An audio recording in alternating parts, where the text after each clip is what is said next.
we're trying to stand, right?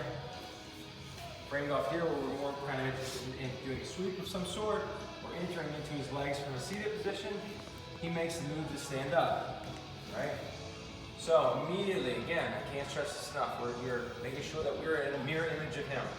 We don't want to be this way. This facilitates his passing, okay? We're here. Also, to slow the passing down to help enter into the legs, we're making this hook. This hook and sitting this way, I can't overemphasize here. So we come here, we're trying to get as deep as we can and trying to connect to this knee, because if he decides to turn and run, we want to make sure we're connected to him. This doesn't always happen, at least for me, but if you can, try your best to connect here. Pulling to the side. I'm in this position here where I can touch his knee, so I can go under. Goes under. Notice I'm coming up here and I'm cupping his knee just like I cup the other knee. So as I come here, he perhaps puts his hands on the mat to help stabilize. Right? At this point, he starts to put his hands on the mat because he feels he's losing his base. Okay? From here, I can come under this arm. Now, there's a variety of ways I can do this. If I simply just come here and knock under his arm, this is just temporarily going to take his base away. It's possible that when he bases a little further away. And this, I can just barely grab it, and then I can just pull this forward. There's a bunch of ways that I can do this. Preferably, I'd like to come and make an underhand grip and pull the arm up. So now when I stretch, he comes down to the mat. From here, I'm coming up on my elbow, and I'm going to come forward. As I come forward, this knee will cut to the inside of his leg.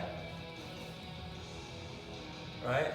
Then this will come around and start to pummel inside his upper body the best I can here. Right? Here, there's kind of a choice here. If I didn't get, like this is not a successful underhook right here. His hand is still over me. So this is quite probable that here I would try to come make connection here, keeping my knee into his hip. I don't know if you guys can see how this is blocking his hip, is blading the knee in. Then I come over top. You get a mount, but same position. If I'm here and I do get a successful underhook, then maybe I decide I want to go a different direction with this. I can step out, coming through, switching, and then doing the side control, okay?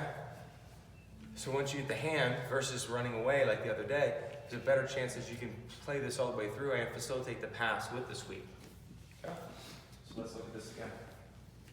I can start from standing, make my connection here, I pull down, here, right, in distance, I come under, I come here.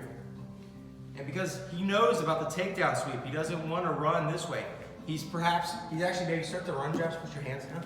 But now look, he decides, uh-oh, I'm running. So he starts to bring his hands back. He starts to center up, which is smarter, and I grab his wrist. Okay? You can bump his wrist, but if you can hold this the entire time, you're even better. But sometimes you don't have that option, you just end up bumping. So from here, I'm gonna cut my knee to the inside. See my legs stay. See, there's still X here, right?